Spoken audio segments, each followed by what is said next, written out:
Men uchun Fargonaning kuzgi tonglari har doim bir xil edi. Ko'chalar jim, daraxtlardan tushayotgan oltin barglar va uzoqdan kelayotgan issiq nonning hidi. Ammo o'sha kuni hayotimning eng oddiy tongi eng murakkabiga aylandi. Chunki men uni uchratdim, Hilolani. Men Nodirbekman. Oddiy yigit, shaharning chekkasidagi avtobus deposida ishlayman. Kunim tongda boshlanib, kechasi tugaydi. Hayotimda qiziqarli hech narsa yo'q edi, to o'sha kuni Fargona markazidagi eski choyxonada uni ko'rgunimcha. Hilola. Ko'zlari go'yo butun shaharni yoritardi. Bir qarashda ham uni boshqa hech kimga o'xshatib bo'lmasdi. U dasturxonga qarab o'tirganida men unga qarab qotib qoldim. O'sha lahzada uning dunyosi bilan meniki to'qnashdi. Men hech qachon birinchi bo'lib gapira oladigan odam bo'lmaganman, ammo o'sha kuni o'zimni to'xtata olmadim. Salom, bu yerda o'tirishga ruxsat bormi? U yengil jilmaydi, xuddi meni avvaldan tanigandek. Marhamat. Lekin bilib qo'ying, men bilan suhbatlashish oson emas, dedi u hazilomuz ohangda. Shu tariqa bizning hikoyamiz boshlandi. Har kuni uchrashar, choy ichar, shaharning eng tor ko'chalarida sayr qilardik. U bilan bo'lgan lahzalar o'zimni boshqa dunyoda his qilardim. Ammo Hilolaning ko'zlarida ba'zan bir gam bor edi. Go'yo u mendan biror narsani yashirayotgandek. Bir kuni kechqurun Fargonaning sovuq shamolida u menga qarab shivirladi. Nodir, biz bir-birimizni yaxshi ko'ramiz. Lekin men senga bir narsani aytishim kerak. Bu hammasini o'zgartiradi. Yuragim tez ura boshladi. Nima bo'ldi, Hilola? U boshini egdi. Meni boshqa bir yigitga unashtirishgan. Bu oilaviy qaror. Men qarshi chiqdim, lekin otam qat'iy. U odam boy, ta'sirli. Men esa seni sevaman. O'sha so'zlar meni larzaga soldi. Shahar shamoli yuzimni kesayotgandek tuyuldi. O'sha lahzada ikkimiz ham sukutga cho'mdik. Hilola yigladi, men esa qo'llarini mahkam ushlab, faqat bir narsani pichirlashga ulgurdim. Seni hech kimdan tortib bermayman. Ammo hayot bu so'zlardan kuchliroq ekan. Oradan bir hafta o'tib, Hilolani uydan olib ketishdi, unashtirilgan yigitning oilasi bilan. Men uni ko'rish uchun hatto ko'chaga chiqa olmadim. Butun Fargona menga qorong'u bo'lib qolgandek edi. Har kuni choyxonamizga borib, bosh stulga tikilib o'tirardim. Ammo Hilola osonlikcha taslim bo'lmadi. To'yga bir hafta qolganda u meni topib keldi. Ko'zlarida qat'iyat, yuragida gazab bilan. Men seni tashlab ketolmayman, Nodir. Agar xohlasang, biz ketamiz. Bu shaharni ham, hammani ham tashlab yangi hayot boshlaymiz. Men jim qoldim. Bir tarafdan uni olib qochish bu sevgimiz uchun yagona yo'l. Ikkinchi tarafdan uning oilasi, ota-onam, hammasi vayron bo'lishi mumkin edi. Shahar bizni kechirmasdi. Shu qarorni qabul qilish uchun bir kecha vaqtimiz bor edi. O'sha tun Fargonaning eng baland tepaligiga chiqib shahar chiroqlariga qaradik. Hilola yelkamga boshini qo'yib pichirladi. Agar qolsak, men seni yo'qotaman. Agar ketsak, biz butunlay boshqa hayotga tushamiz. Tanlov seniki, Nodir. Men uzoq sukut qildim. Shamol daraxtlarni shitirlatardi, yuragim esa bir qarorga kelolmasdi. Ertalab tong otishi bilan biz avtobus bekatida uchrashdik. Uning ko'zlarida qo'rquv va umid aralash edi. Men qo'limda ikkita chiptani ushlab turardim, biri Toshkentga, biri Andijonga. Hilola menga qaradi. Nodir, biz qayerga ketyapmiz? Men uning qo'lidan ushlab past ovozda dedim. Biz o'z taqdirimizga ketyapmiz. Qayerga bo'lsa ham, faqat birga. Avtobus asta harakatga tushdi. Fargona ortda qoldi. Bizning sevgi hikoyamiz esa endi boshlanayotgan edi. Avtobus sekinlik bilan Fargonadan uzoqlashar ekan, Hilola qo'llarimni mahkam ushlab turardi. Ko'zlarida ikkita tuyg'u porlardi, qo'rquv va umid. Biz ketayotgan yo'lda ortimizda qolgan shahar, oilalarimiz, o'tmishimiz qolayotgan edi. Ammo oldinda nima kutayotganini hech ikkovimiz ham bilmasdik. Toshkentga yetib kelganimizda kun allaqachon botib bo'lgan, ko'chalar chiroqlar ostida yaltirardi. Biz bir kechaga arzon mehmonxonaga joylashdik. Hilola jim edi. Men esa uning ko'zlaridagi sokinlik ortidagi vahimani sezib turardim. Nodir u ovozi titrab gapira boshladi. Ha, Hilola. Men hamma narsani tashlab ketdim. Lekin agar bu hammasi bekor bo'lsa-chi? Agar ota-onam meni kechirmasa-chi? Agar biz yangi hayot boshlay olmasak-chi? Men unga qarab jilmayishga urindim, lekin yuragim ham titrar edi. Men seni olib chiqdim, chunki sensiz yashay olmayman. Qolganini vaqt hal qiladi. Biz ikkovimiz birgamiz-ku, shu yetarli. Ammo bu faqat so'zlar edi. Aslida cho'ntagimda atigi bir necha 100 ming so'm bor edi. Ishimdan chiqib ketdim, Hilolaning ota-onasi esa albatta bizni qidiradi. Yangi hayot boshlash uchun na uyimiz, na tayinli rejamiz bor edi. Shu orada Hilolaning telefoniga qo'ng'iroqlar yog'ila boshladi. Avval otasi, keyin akasi. U javob bermaslikka harakat qildi. Ammo bir kuni tun yarimida otasidan kelgan SMS'ni ko'rdim. Agar Hilola ertaga qaytmasa, Nodirbek, seni topib hayotingni buzaman. Bu seni oxirgi ogohlantirishim. Men bu xabarni Hiloladan yashirdim. U tinch uxlashi kerak edi, lekin Kozimga uyqu kelmadi. Ertasi kuni ertalab men Hilolaga bir qarorga kelganimni aytdim. Biz Toshkentda qololmaymiz. Bu yerda bizni topishadi. Men Andijonga, eski tanishlarim bor, o'sha yerga boramiz. Yangi hayot boshlaymiz. Hilola bosh irgadi. Uning ko'zlarida ishonchdan ko'ra ko'proq charchoq bor edi. Ammo u indamadi, faqat mening ortimdan yurar edi. Sinovlar boshlanishi. Andijonda bizga oddiygina xona berishdi. Men bir qurilish brigadasiga ishga kirdim, Hilola esa tikuv sexida ishlay boshladi. Har kuni erta tongdan kechgacha ishlardik, lekin bu yerda hech kim bizni tanimasdi, hech kim bizga aralashmasdi. Ammo Hilola asta-sekin o'zgarib borayotganini sezdim. Kechqurunlar ko'p gaplashmaydigan bo'lib qoldi. Ba'zan ko'zlari yoshlanib, derazadan uzoqqa tikilib qolardi. Bir kuni unga yaqinlashib, qo'llaridan ushladim. Hilola, aytchi, seni qiynayotgan narsa nima?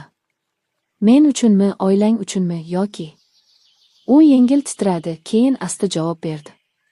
Nodir, men seni sevaman, lekin hammasi men o'ylagandek oson emas ekan. Har kuni otamning yuzini ko'raman, onamning yigisini eshitaman. Biz ketganimizdan beri ular men bilan gaplashmagan.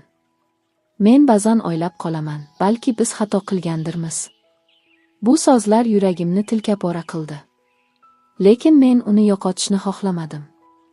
Hilola, men seni olib ketdim, chunki seni sevaman. Agar hozir qaytsang, sening hayoting boy odam bilan bo'ladi, lekin yuraging baxtsiz qoladi. Men seni o'sha hayotga qaytishingni istamayman. Hilola sukut saqladi. Faqat qo'llarimni sekin siqdi. Ajralish qarori. Bir necha hafta o'tgach, bizni Farg'onadan odamlar topib keldi. Hilolaning akasi va to'rtta yigit mehmonxonamizga bostirib kirib, meni urib ketishdi. Ular Hilolani majburan olib ketishmoqchi bo'lishdi. Men unga qaram bo'lib yotganimda, Hilola meni quchoqlab yig'ladi. Nodir, men ketmayman. Bu mening hayotim. Ammo akasi sovuq ovozda dedi. Hilola, agar sen qaytmasang, biz Nodirbekni yo'q qilamiz. Uning hayotini butunlay barbod qilamiz. O'ylab ko'r, bu yigit seni sevadi, lekin sening uchun halok bo'lishga arziydimi? Hilola jim qoldi. Yig'lay-yig'lay menga qaradi va sekin shivirladi. Nodir, balki bu sevgi bizga qimmatga tushar. Balki men ketishim kerakdir. Men uning qo'llaridan mahkam ushlab, oxirgi marta qaradim. Agar ketadigan bo'lsang ham, bil, men seni hech qachon unutmayman. Bu sevgi bizni sindira olmaydi, Hilola. Sen qaytmasang ham yuragimda qolasan. Hilola akasining qo'li ostida ketdi. Men esa yerda qonli labim bilan yolg'iz qoldim. Shahar yana jim bo'lib qoldi. Yillar o'tib. Oradan 3 yil o'tdi. Men Andijonda qurilish kompaniyasida bosh muhandis bo'lib ishlay boshladim. Hayotim o'z iziga tushgandek edi. Ammo har kuni ertalab ko'zlarimni ochsam, Hilolaning ko'zlari esimga tushardi. Bir kuni Fargonaga xizmat safariga bordim. Eski choyxonamiz yonidan o'tayotib eshik oldida turgan ayolga ko'zim tushdi. U Hilola edi. U ham meni ko'rdi. Ko'zlarimiz to'qnashdi va shu lahzada butun o'tmish qayta tirildi. Hilola sekin menga yaqinlashdi. Nodir, men erkinman. U odam bilan yashamadim. Endi hech kim bizga qarshi emas. Agar hamon meni sevayotgan bo'lsang, men uning gapini tugatishiga imkon bermadim. Uni quchoqlab pichirlab dedim. Men seni hech qachon sevmay qolmadim. Bu safar hech kim bizni ayira olmaydi. Fargonaning kuzgi shamoli yana shitirlar edi. Ammo bu safar u shamol sovuq emas, balki yangi boshlanish shamoli edi. U bilan uchrashgan kunimdan so'ng hayotim yana rang oldi. 3 yil davomida yuragimdagi boshliqni hech kim to'ldira olmagan edi, lekin Hilolaning birgina jilmayishi hammasini yana tiriltirgandek bo'ldi. Endi hech kim bizni ajrata olmaydigandek tuyulardi. Ammo hayot yana sinovga tayyorlab turgan ekan. Hilola bilan eski choyxonamizda birinchi bor yana birga o'tirganimizda u sekin pichirladi. Nodir, men qaytib keldim, lekin o'tmishimiz hali tugamadi. Otam hamon meni kechirmagan. Va o'sha yigit, menga unashtirilgan odam, Otabek, hali ham meni o'ziniki deb hisoblaydi. Men ko'zlariga qaradim. Undagi qo'rquvni his qildim. Hilola, sen endi erkinsan, u senga hech narsa qila olmaydi. Biz hech kimdan qo'rqmaymiz. Ammo ichimda o'sha payt o'zimga ham ishonmayotgandim. Otabek Fargonada obro'li, boy, ta'sirli odamning o'g'li. 3 yil avval meni o'ldirishga yaqin kelishganini unutolmaganman. Otabekning qaytishi. Oradan 3 kun o'tib birinchi tahdid keldi. Qurilishdagi do'stim orqali eshitdim, kimdir meni kuzatayotgan, hatto ishxonamdagi rahbarlarga ham bosim o'tkazgan ekan. Bir kuni kechqurun uyimiz yonida qora mashina to'xtadi. Ichidan 2 kishi tushdi. Ulardan biri sekin dedi: Nodirbek, Otabek bilan uchrashamiz. Bu safar tinch yo'l bilan gaplashamiz. Men ularga ishonmadim. Ammo Hilola uchun borishga majbur edim. Otabek bilan uchrashuv shaharning chekkasidagi eski zavod binosida bo'ldi. U yerda sovuq va jim edi. Otabek odatdagidek magrur qarash bilan qarshi oldi. Nodirbek, 3 yil o'tdi, ammo sen yana mening hayotimdagi odamga qo'l tekkizyapsan. Bu safar men yumshoq bo'lmayman. Men uning ko'zlariga tikildim. Hilola senga hech qachon tegmagan. U meni sevadi. Sen uni pul bilan emas, qo'rquv bilan ushlab turmoqchi bo'lding. Bu sevgi emas. Otabek kuldi. Sevgi. Sen sevgini non o'rniga yeya olasanmi? Sen unga nima bera olasan? Men esa hammasini bera olaman. Lekin u seni tanlayapti. Bu senga qimmatga tushadi, Nodirbek. O'zingni o'ylama, Hilolani ham o'ylagin. Agar undan voz kechsang, seni tinch qo'yaman. Aks holda ikkingizning ham hayotingizni halok qilaman. Men javob bermadim. Faqat uning yuziga qarab sukut bilan chiqib ketdim. Ammo yuragim titrar edi. Hilolaning qarori. Uyga qaytgach Hilolaga hammasini aytdim. U jim tingladi, keyin ko'zlari yoshga to'ldi. Nodir, balki bu safar ham men ketishim kerakdir. Men seni yana xavfga qo'ymoqchi emasman. Otabek men uchun hech narsa emas, lekin u seni yo'q qilishi mumkin. Men yana sening hayotingni buzishni xohlamayman. Men uning qo'llaridan mahkam ushladim. Hilola, sen o'zingni qurbon qilmoqchisanmi? 3 yil seni kutdim. Sening uchun kurashmasam, o'zimni kechira olmayman. Agar ular kurashni xohlasa, kurashamiz. Lekin seni yana yo'qotmayman. Hilola sekin bosh irgadi. Uning ko'zlarida bu safar qo'rquv emas, qat'iyat paydo bo'ldi. Qarama-qarshilik. Otabek va uning odamlari tobora ko'proq bosim o'tkaza boshlashdi. Ishxonamga anonim xatlar, uyimiz yonida qorong'u mashinalar. Nihoyat bir kechasi ular uyimizga bostirib kirdi. Ammo bu safar men tayyor edim. Do'stlarim yordamida politsiyaga oldindan xabar berib, ularning harakatlarini yozib oldik. Hamma narsa rejalashtirilgandek bo'ldi, ular qo'lga tushdi. Otabekning o'zi ham hibsga olindi. Hilola qo'llarimni ushlab yiglab dedi. Nodir, bu safar haqiqatan ham hammasi tugadi. Endi bizni hech kim ajrata olmaydi, to'g'rimi? Men uning yuziga qarab pichirlab javob berdim. Ha, Hilola. Bu safar Fargonaning shamoli bizga qarshi emas.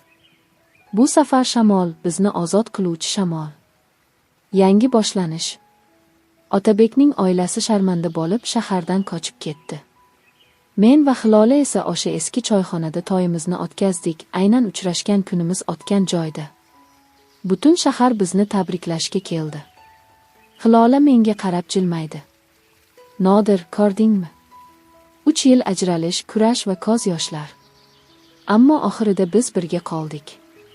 Men uning qo'llarini ushlab sekin dedim. Bizni shamollar sinadi, odamlar sinadi, lekin sevgimiz sinmadi. Endi hech kim bizni ajrata olmaydi. Fargonaning kuzgi shamoli yana daraxtlarni shitirlatardi. Ammo bu safar u shamol bizning sevgimizni kuylayotgandek edi.